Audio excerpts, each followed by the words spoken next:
Hello, welcome to this week's Indie Artist Music Hustle with Blind Intelligence. I am your host, Miss Ronnie, and I always seek to give you exquisite cranial repertoire. I am going to speak on the reactions to the Kendrick and Drake massacre. I think that's the only words that I can call it. But first, I wanted to send a major shout out to the 2024 class at UAPB, which is a historically black college in Pine Bluff, and especially to my baby son, Jordan, who is graduating with a 3.9 GPA and hired as a scientist for the government. I promised I was not going to do a show this week. I was going on vacation. But this subject matter is literally for the books. If I haven't mentioned it before, I have an undergrad in sociology from a historically black college. And sociology is the study of social life, social change, and social causes and consequences of human behavior. Sociologists investigate how people interact within the structures of groups, organizations, and societies. I remember when I was in college in class, one of the people that we studied the most was Dave Chappelle, because Dave Chappelle spoke on a lot of, racism, behavioral, and within the cultural context of America.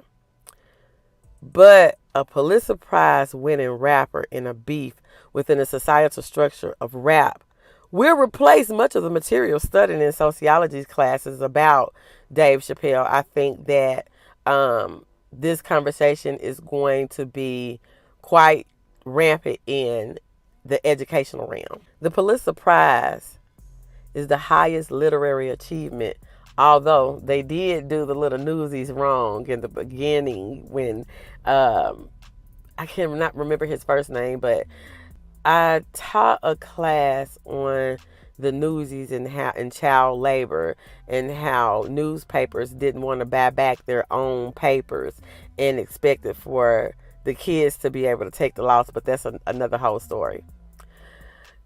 So just even saying that this is the highest literary achievement, how did Drake think that his pencil was competition against a Pulitzer Prize winner?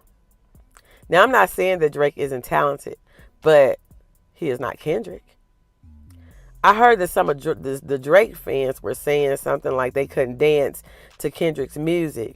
And just by me judging the reactions, because there were so many reactions, everybody that listens to music is not looking to bop or to dance. And I was looking at how some of the reactions was broke down. Some people kept it more cultural, and this is what happened during slavery days, and this means this.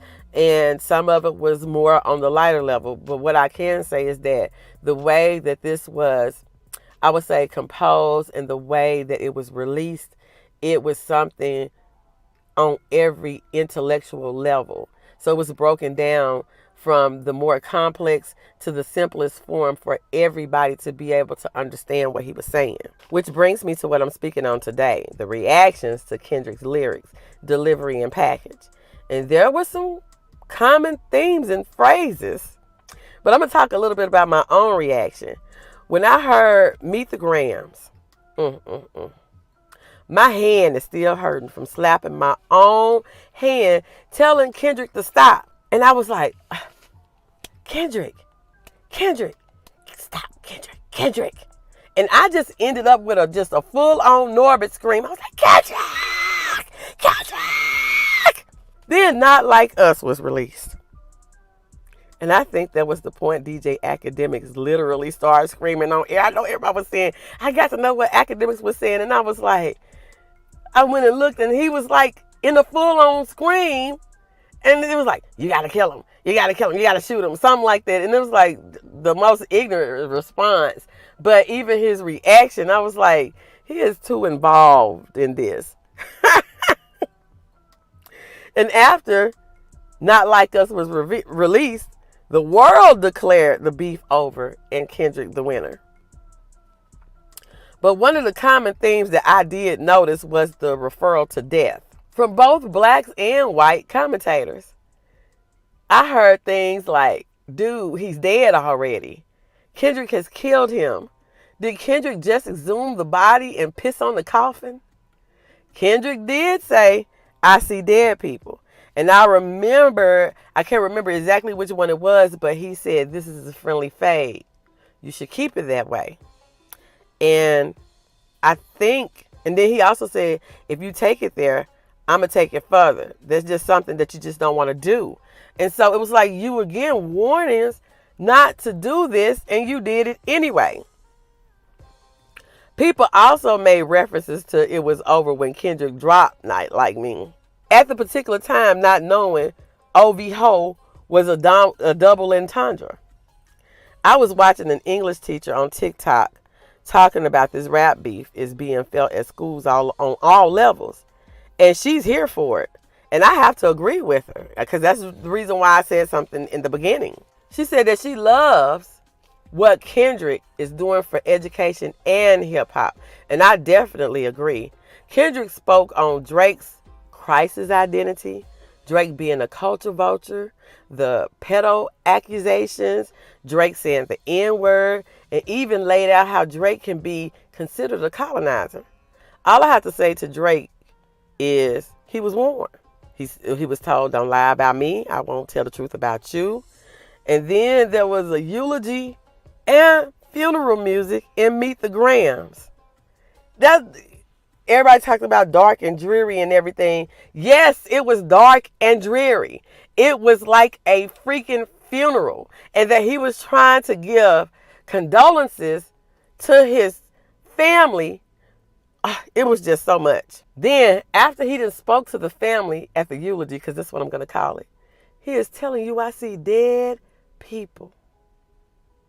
He said, I see dead bodies, that you got a lot of enemies. And that's crazy that when he said that, I thought about Drake lyrics.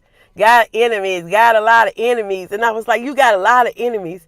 And with that line about John Stockton, and he is going to assist your enemies willingly. And that it is OV. It's almost Juneteenth. It's graduation season. Kendrick with that last verse woke up, I'm black and I'm proud. I know someone was reporting that a rapper was saying choose a side. I think Kendrick said choose a side when he said, are you my friend? Are we locked in? Then step this way, step that way. Since you get on this side or you get on that side. If you're my friend and we locked in, you step this way. But if you're not, you need to step that way. Now, I lived in the Bay when Be Humble was released. And I think the Tupac thing was a huge faux pas was a huge mistake on Drake's part. But I remember when Be Humble came out, and there was one other song, and that was like all that you was hearing on the radio. And there was one other song, and I cannot remember the words to it, but it goes, bow, bow, bow, bow, bow, bow, bow, bow, bow, bow, bow, bow, bow, bow. I can't remember what it is, but it was those two songs that was on the radio all the time when Be Humble came out. And it's like the Golden State Warriors had won the championship. It was like just a freaking good time to be in the Bay. The total disregard of Snoop and what he represents for the West Coast was another mistake on Drake's part. And although I hadn't seen anything that Snoop said, I'm sure that he's thinking the audacity of this fool. But the line about freeing the slaves, another no Drake. And that last verse schooled not only Drake, but our own people. Now that artists are creating their own subgenres, I feel that it has finally allowed the different parts of the South to flourish in hip-hop in their own musical entities. I feel like Texas and Arkansas and, probably a couple of others gravitate more towards the West Coast. I feel like Louisiana has their own style. And even the Atlanta style is different from the Florida style, although all of these areas are considered the South. And the trauma of slavery still exists, Drake. This song will play at every graduation party, at every frat and sorority party, Juneteenth barbecues, and anything and everything about black culture from now on. Now, that's all I have to say for this week. So remember to like, share, and subscribe to Indie Artist Music Hustle with Blonde Intelligence. And I will see you next week. Bye. Hey girl, let me tell you about this podcast. Girl, everybody has a podcast these days. But this one interviews new and interesting indie artists. It's called Indie Artist Music Hustle with Blunt Intelligence. Really? Where can I find it? It's on all podcasting platforms, streams live on social media, and on rpentradio.com. What'd you say it was called again? It's called Indie Artist Music Hustle with Blunt Intelligence. Girl, I'm gonna have to check her out. Give it a check, girl.